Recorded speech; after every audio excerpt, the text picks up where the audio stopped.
Hey hackers, Blue Cosmo from CCS here, and welcome back to the Introduction to Python 3 course. This is Module 5 that we are now on, and we're going to cover more data structures because those are just so much fun, right? So let me show you guys my screen, and we can open up the Python idle or whatever text editor you're using. Let's save this file. We'll go on to our MP3 and we'll make a new folder and we'll call this Module 5, and we can open Module 5 and let's call this file dictionaries.py.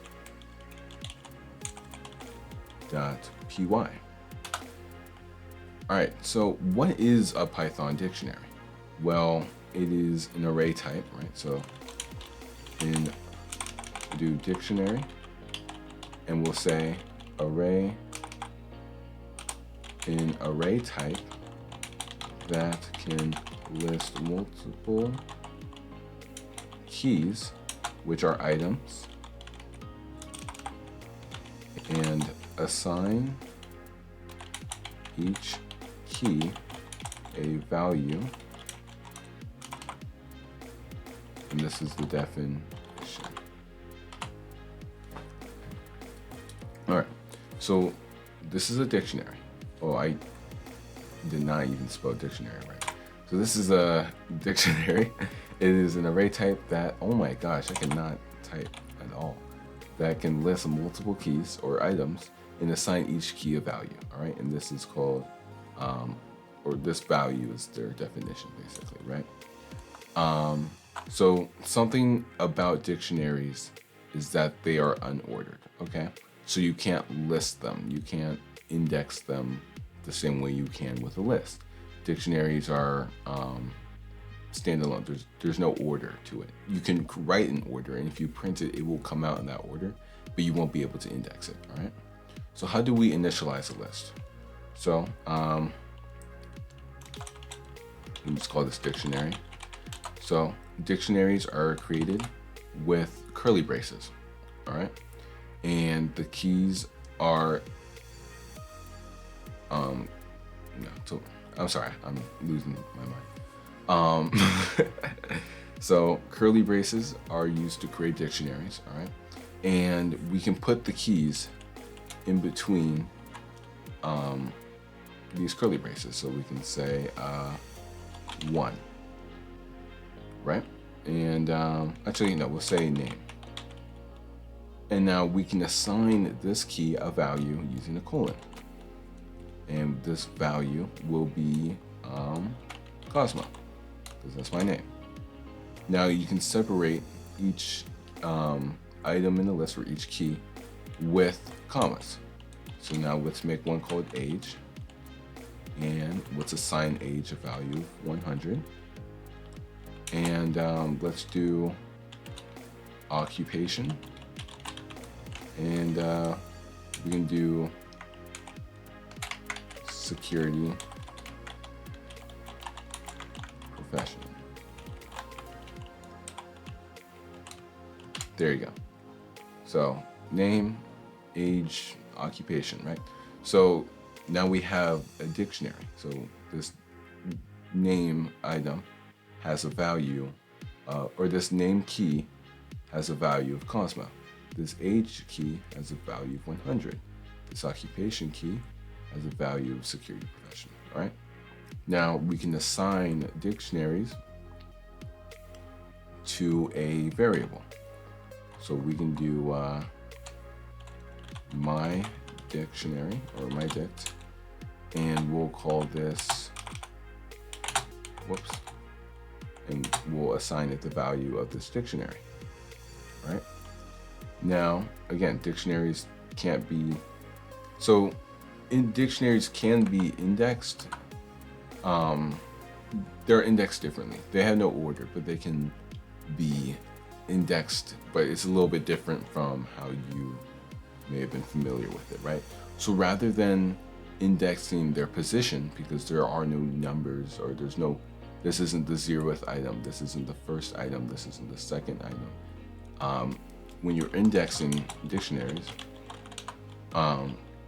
you index their key. So we can print all right, so this variable name is too complicated. We're just using the letter D, all right?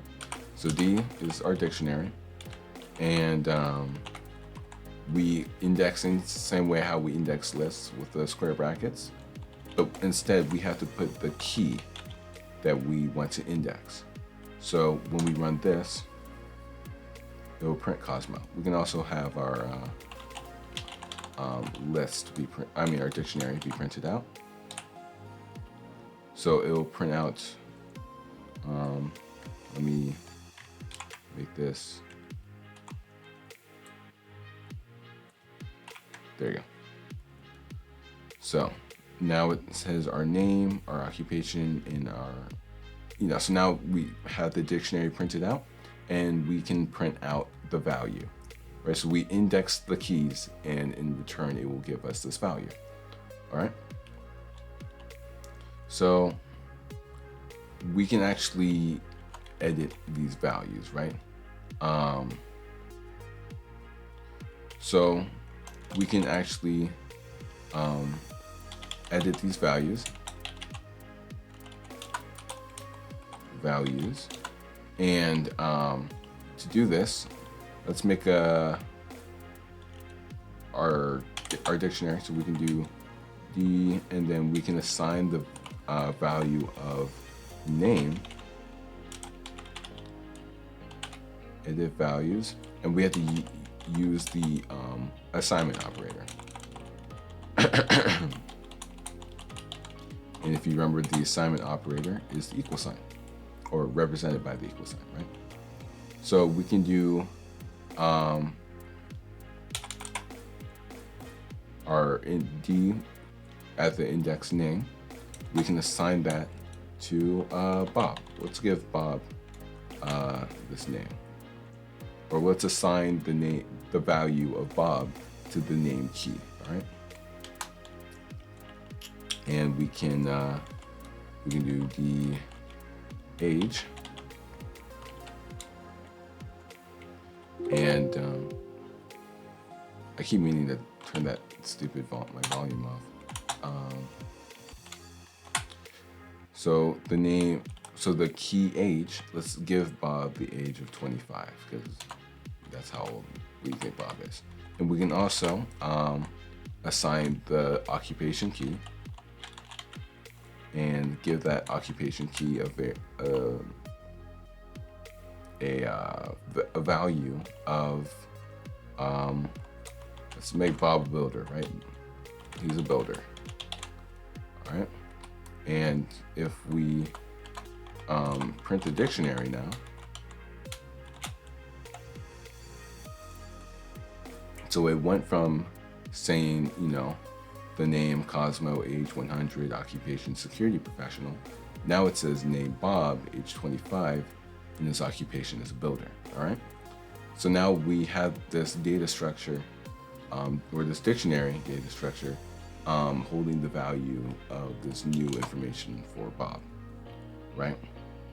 And so we can use Boolean values on the dictionaries. So we can Boolean values. So we can use in and not in our dictionary. So we can use in, and we can say print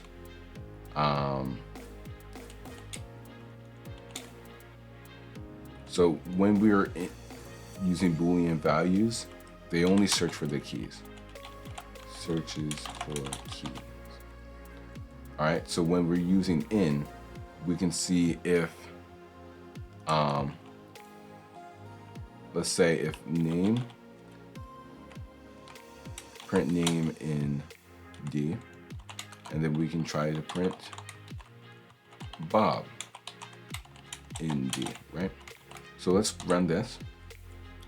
So you see, this is true. The name key is in our dictionary right here. It's right here. but when we try to search Bob up, because we added this new dictionary for Bob, so this new Cosmo variable, this Cosmo value was reassigned to Bob. So how come it doesn't, recognize Bob? Well, that's the value. These Boolean values are only going to be looking for keys, all right? So things like the name, the age, and the occupation. And so we can do not if you want. So we can print, I don't know, what's another good name? Carl. So Carl, not in our dictionary. So if we print that, true, Carl is not in our dictionary. But we can print occupation, not in our dictionary, and that's going to be false. Occupation is in our dictionary, so it's going to say that's false. Now we'll talk about the get method. So get method, let me make some new lines so you can see that a little bit better. So the get method will basically return the key value. We can return a specified method. So we can return a specified method if the key is not found, all right? So we can return a specified method if the key is not found, all right? So let's print our dictionary dot get, and let's see if name. So let's get the name of the value in our dictionary. So if we run this, it will print Bob, because Bob is the name in our dictionary. We can print d.get age. And we can print d.get occupation.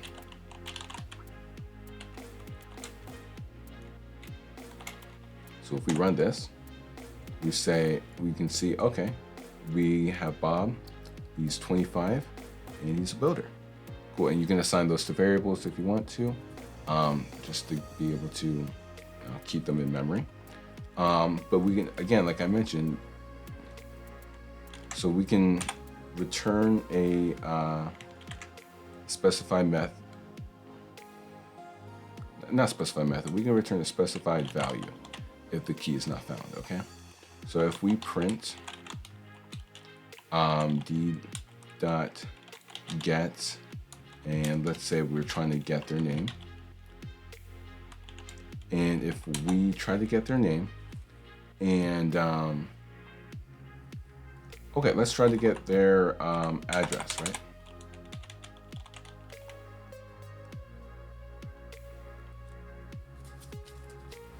So let's see d.get address. Now, of course, this value doesn't exist yet, in our dictionary, but as a purely hypothetical, we'd say value does not exist. So if we run this, it's going to say value does not exist, because this, or just say key or value does not exist. So key or value doesn't exist because there's no address key in our variable. I don't really have to say value, just the key does not exist. And that's going to be it from dictionaries, right? So this is a good reference on how dictionaries work. So save this file, then Control-Shift-S to open up this panel, and we're going to make a file called Tuples, Tuples.py. All right, and we're going to delete all of this stuff.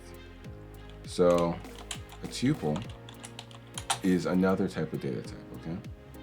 And just tuples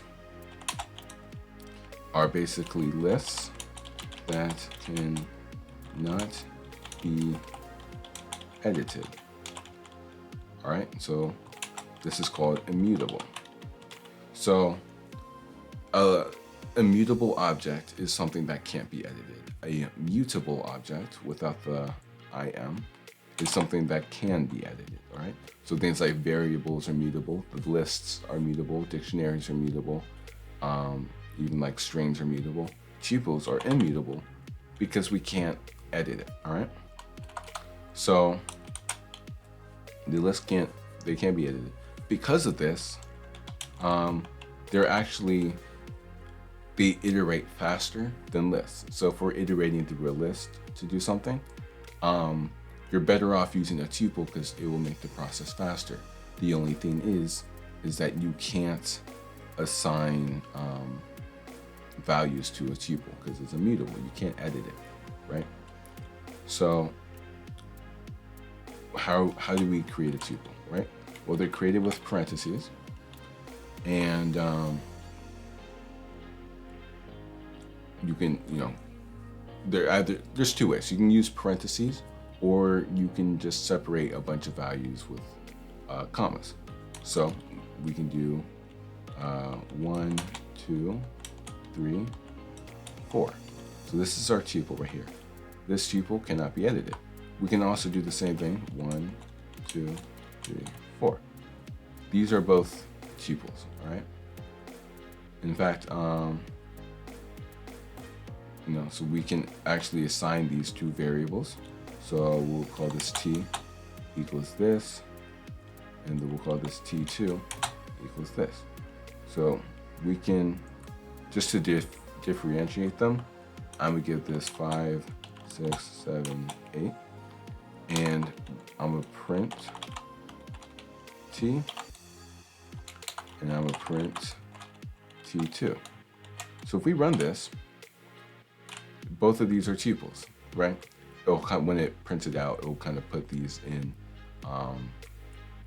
parentheses to show that it's a tuple, but you don't have to use parentheses if you don't want to. I always found them better, so it's easier to identify them and differentiate and things like that. But tuples can be indexed, right? So I'll just do initializing tuples. All right, so initializing is just creating the tuple, right? Assigning it to a value. And tuples can be indexed, right? So indexing. So we can print t and the index for the value of 2. If we run this, 3 is the value at the second index of this program, because remember, indexing starts from 0. So this is the 0th item, this is the first item, this would be the second item. So t indexing, indexing the second index, or printing the second index, would be 3. You can also do list slicing with tuples, right? So if we wanted to do some slicing, we can do print, and we can do t, and let's do the numbers 1 through 3. Print this out. We run that, it will print out the indexes from 1 to 3. So that's gonna pretty much be it with tuples. You can do list slicing, you can do things like this and things like that. So let's save this, Control-Shift-S, we'll make a new file, and we'll call this sets.py, sets.py. We'll save it and delete this, and we'll make a new, we'll make a little comment here and call. All right, now sets are probably my favorite data type, simply because of how how manipulatable it is. Not data type, I'm sorry, data structure. One of my favorite data structures because you can do a lot with the data in it. So sets are not ordered, so you can't index them. They can't contain duplicate values. All right, so let me actually make a doc string so that way you guys can keep note of all this. All right, so like sets and dictionaries, all these data structures, you can assign all these values to one variable, right? So they are not ordered, and they can't be indexed, okay? They can't contain duplicate items.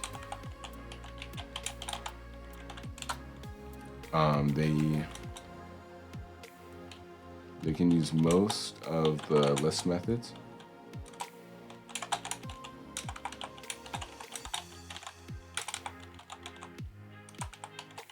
Just remember all those methods we talked about when we were covering lists. The sets can use most of them. So how do we create them, right?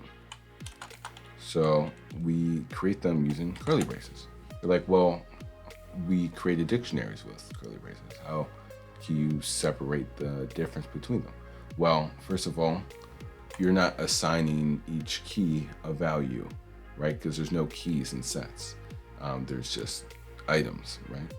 So we can have, let's do 1, 2, 3,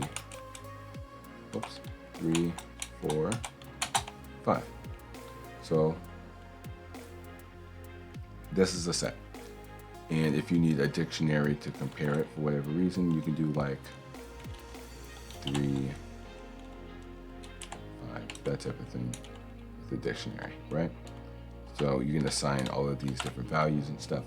So you can see the difference, right? Because each of these keys are being assigned a value. These are just items like it would be in like a normal list, right?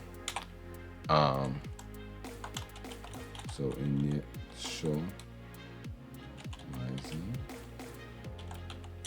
sets. Initializing sets. I think I spelled that right. All right, cool. So we of course can assign a set to a variable. So we use s equals a sets or whatever set we're making. You can also use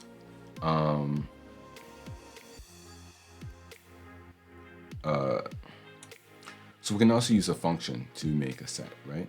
So we can say set func, and this will basically equal the set function. And this set function will create a set using some sort of argument, right? So in this argument, we can say list, or we can do set range from 1 to 11. So kind of like a like the list function, there's a set function. So we can print s, and we can print s func, right? And we run this, and there you go. We have a set right here, and we have a set right here from 1 to 10. Now you can also input, instead of a range, you can do a list of 1, 2, 3. You can put a list in here. So you can convert a list into a set. Oh, I forgot to close it. Oops. And there you go. We created another set of 1, 2, 3, 4, 5. I'm gonna just leave the range here so that way you guys can know how it can be made, but that's just for reference, right?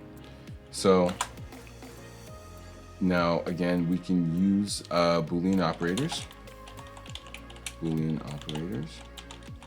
So we can use in, and we can say print 2 in our set, and we can do print, let's do 8 in our set. And if we run this, it will say true because 2 is in this set right here. And this will say false because 8 is not in the set right here. And we can do the same things with not. We can do print 3 not in set, and then we can do print I don't know, 8, something that is in the set, like or what's not in the set, 6 not in, but whoops, not in our set. So if we run this, it's going to say false because 3 is in our set, and it's going to say true because 6 is not in our set. All right. What else can we do? And there is, okay, so with sets, we have something called the add method. It's the same as this, okay. It replaces the append method, okay? So the add method replaces the append method. And if you remember, the append method adds something to the end of the list. So the add method does the same thing, but it's just specific to sets, right? So we can do set.add 6, and we can print our set.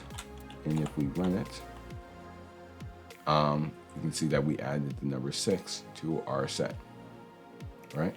And that's pretty much it with that. So now with sets,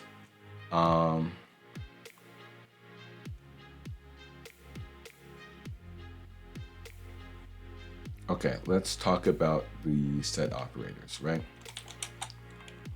So set operators. So there are a lot of set operators.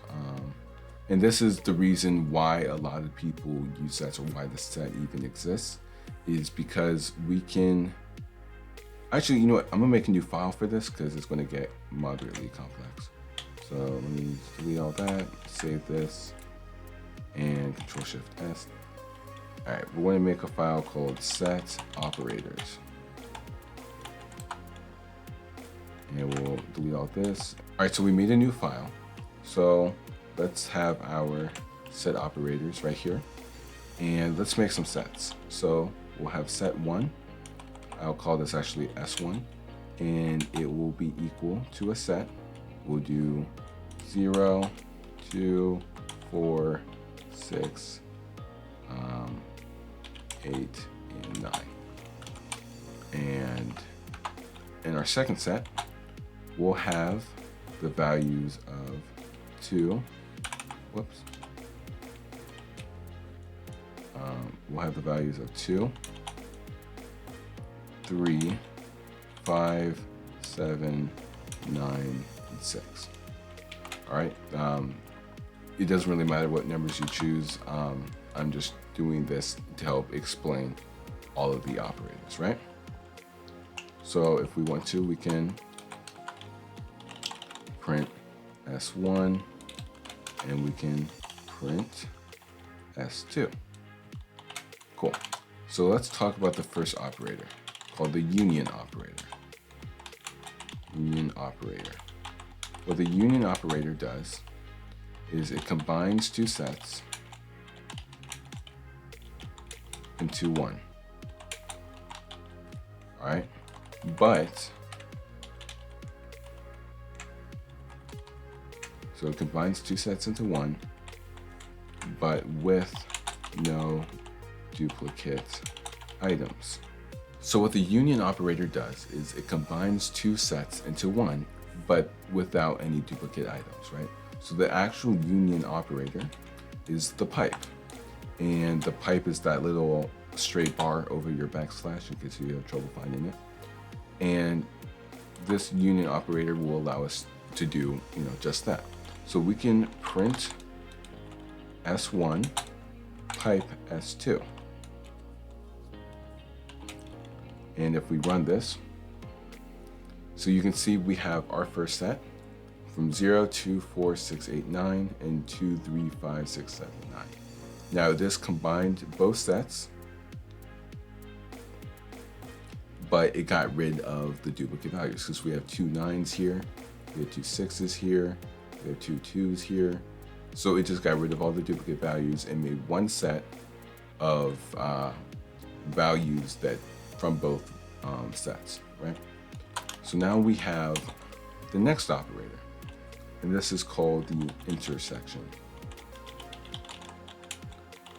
operator. And the intersection operator is created by using the and. I think it's ampersand. No, the ampersand's for email. No, the ampersand. Yeah, okay. This is it's created using the ampersand, and it basically combines two sets into one, but with items only in both. So this will create a set, but with items only from both sets. So set 1 and set 2. So if we run this, you see the only things that are outputted were things that were in both sets. So 2 is in both of these sets, 6 is in both of these sets, and 9 is in both of these sets. All right, so now we can see 6, 2, and 9, or 9, 2, and 6 were all inputted into these sets, or was all outputted or returned into this new set. So next up we have the difference operator.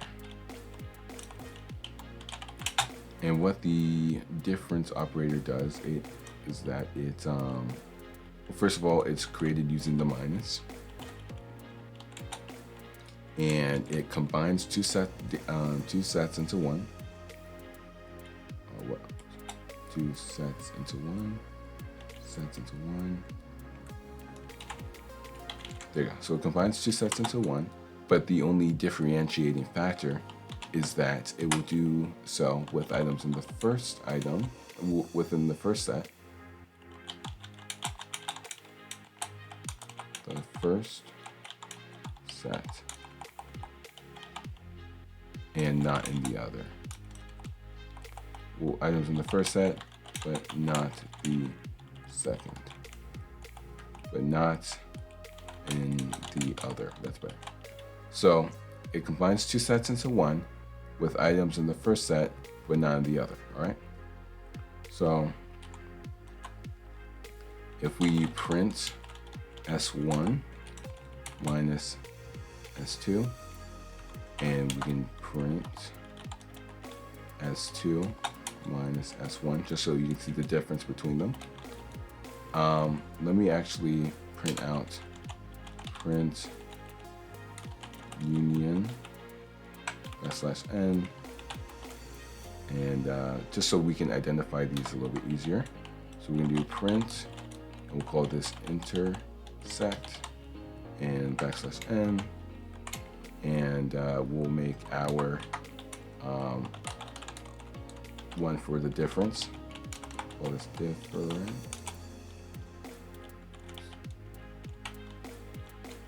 We'll do \n, and there you go. So let's run this. So you can see the union operator. Oh, whoops, I didn't mean to. Those should be back here, I guess. I'll do those real quick.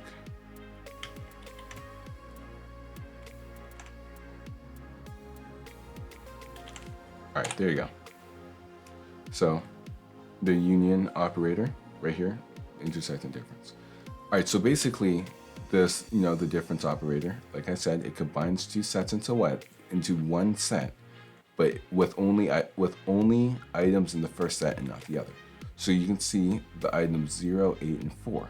So 0, 8, and 4 are all in this set, but they aren't in this set. So those are the values put into this set right here. Same thing with this set right here. So we have 3, 5, and 7 in this set, and they are not in this set. So they were put into the value of this set, this new set that we've made. And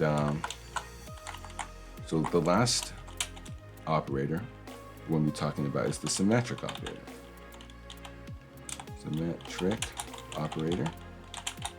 And the symmetric operator is used by making the used with the caret, which is over the 6, and it combines two sets into one,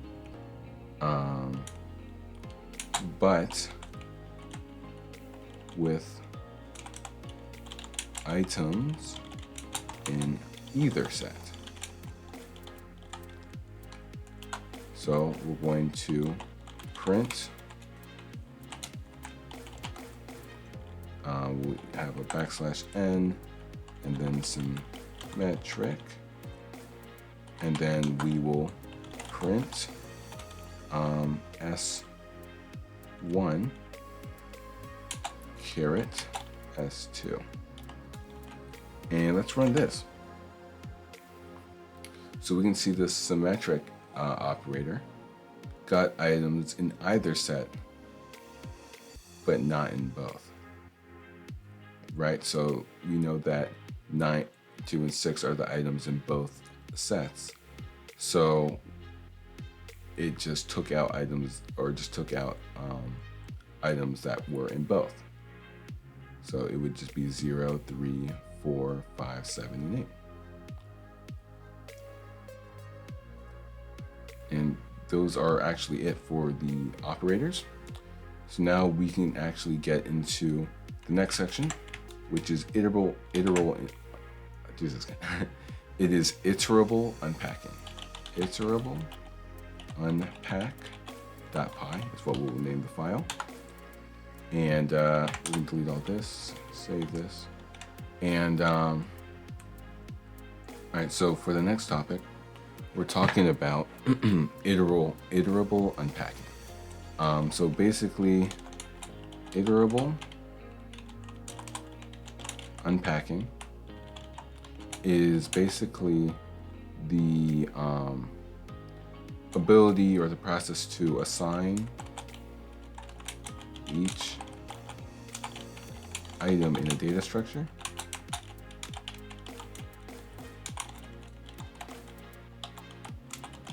to a variable. So we can go ahead and see something like nums is equal to this tuple right here, and this will be 1, 2, 3. Now we can take 1, 2, 3 and have it be set to nums. So you can see how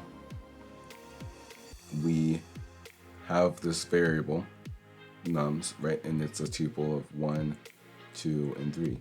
We can take 1, 2, and 3 and have each variable be assigned to each index or each item within that data structure. So we can print, let's print 2. And if we run this, it's going to print 2 because this 2 variable was assigned to the second item in this list, or in this tuple. This third item was assigned to this third variable. So, this third value. And it allows you to swap values, actually. Swap values for variables. So you can actually do something like 1, 2 equal to 2, 1. So now if you print 1 and you print 2, when we run this, oh, I forgot to put a comma. So 1, 2 would be equal to 2, 1. You could assign this, and now when you print 1, it will print 2. And you print 2, it will print 1. So you may be wondering, how can we assign variables to values that have lists that are larger, right? So we can actually use an asterisk. So we can use an asterisk, which is this thing right here.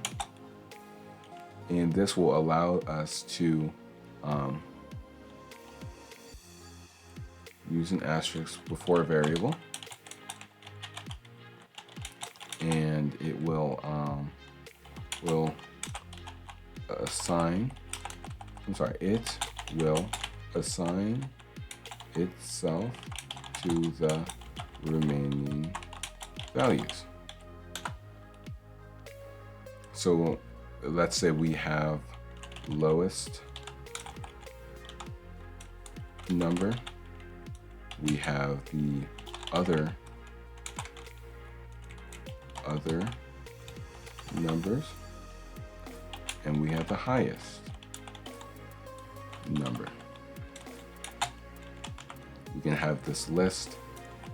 Actually, we'll just do list in the range of 1 to 11. And we can just print our other num, or other nums, I guess, because this is plural for all the other numbers, right? If we run this, it's going to print out 2 through 9, because the lowest number was 1, the highest number was 10. So we can actually, just to give you guys some reference, we can print lowest number, and we can print highest number. Again, we can run this, and you can see this is the lowest number. These are the other numbers in between, and this is the highest number. So that's it for the other data structures. We're going to get into the actual project now. And for this project, we will be comparing data, mainly using sets. But you guys, can do your own projects. You guys can, compare food at home to food on like your grocery list using sets. You can prevent duplicate entries, you can prevent duplicate entries when someone's creating an account or submitting a quiz or survey answers or etc. using these sets that I talked about earlier, because it will allow you to moderate the type of values going in and out. So now we're going to do the project or the practice. If you guys want to do the practice along with me, you can. If you want to try to do it by yourself, you guys can go ahead and leave. Otherwise, we're going to get started. So let's make a new the practice, and we'll call this data tech compare.py.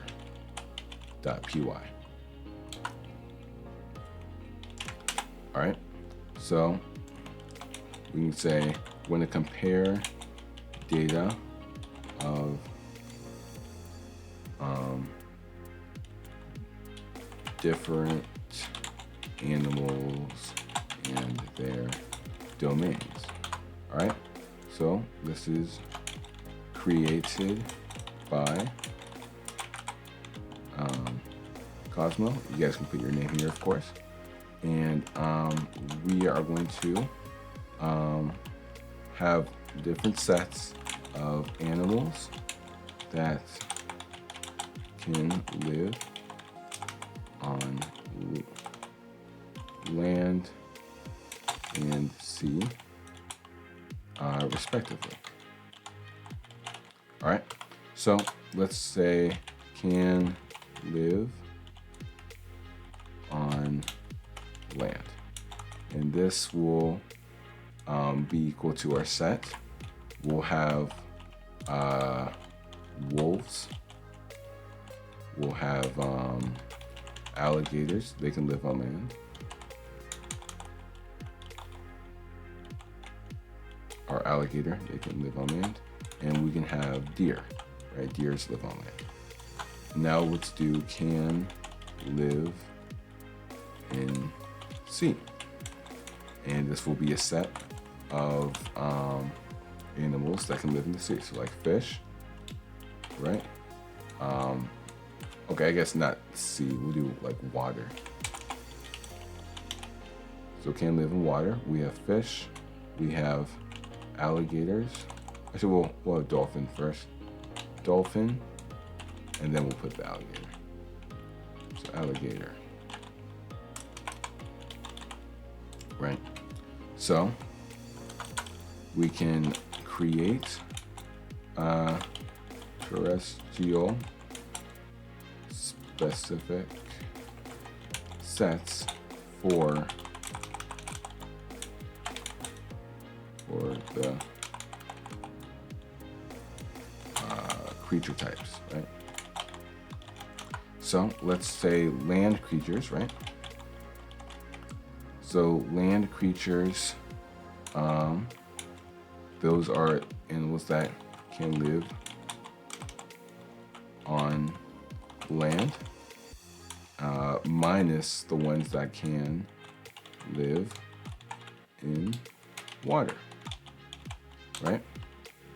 And we can do sea creatures. The sea creatures are animals that can live in sea or in water, minus those, or not minus, I guess is like the difference operator, can live on land. Now there's going to be the creatures that can live in both. So amphibious creatures, they can live on land and can live in water. So they can do both, right? Now let's have some output. And here we're going to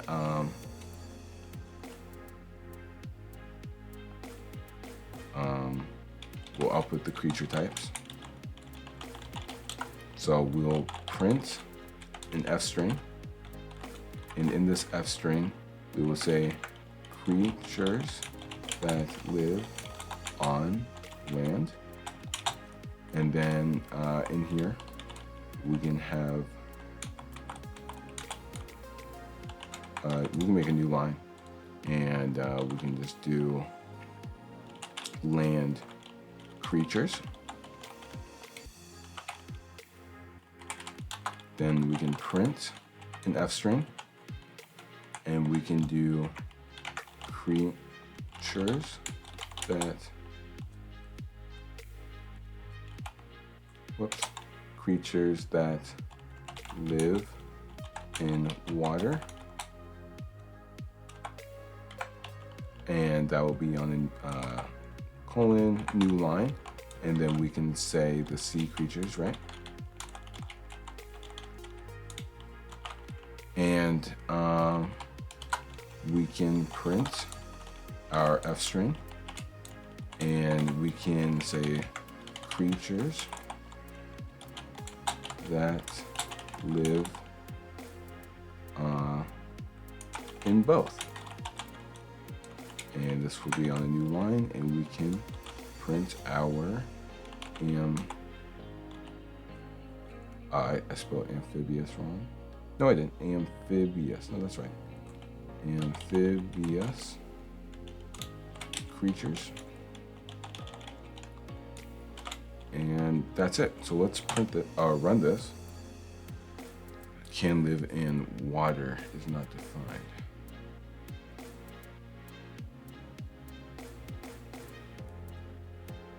Oh, I put an underscore right here. Whoops.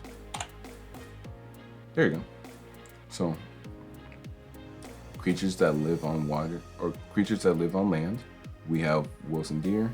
We have creatures that live in water, dolphins and fish, and we have creatures that live in both. Even though we originally defined, so we can, declared ones that specifically live on land, specifically live in water, and that can do both, right? So that's how we can kind of compare data using, sets, and that's kind of the importance of a set and this like that. So before you go, I just wanted to reiterate, lists are kind of good for adding data. You shouldn't use lists for everything. There's all these other data structures like I taught you for what data you can use for what task, right? And sets are good for operations like this when you need to be able to compare data and remove things like this. Dictionaries are good if you need to assign certain values to items in a data structure like a list, similar to variables but not completely, right? If you need to if you need to be iterating through the same type of data, then use a tuple, because you can't edit it and you can iterate through it faster. If you're going to use lists, then you should be able to manipulate it with ease and do all these other things. So make sure you know what data structure to use for what process or what program or etc. But other than that, that's actually it for this specific module. I know in the next module we will be covering working with modules, and we'll talk about that when we get there. But we can quickly, if you want, see the projects we made. So for module 5, we made like 6 different projects. We seem to make about 6 different projects in each one. So feel free to show your family how you're able to compare data now. This is a very low level concept that will be introduced in like data structures and stuff. If you want to go into data science, sets are very important to know. So I will see you guys in the next module. So make sure to like the video, subscribe, and do the whole YouTube algorithm thing.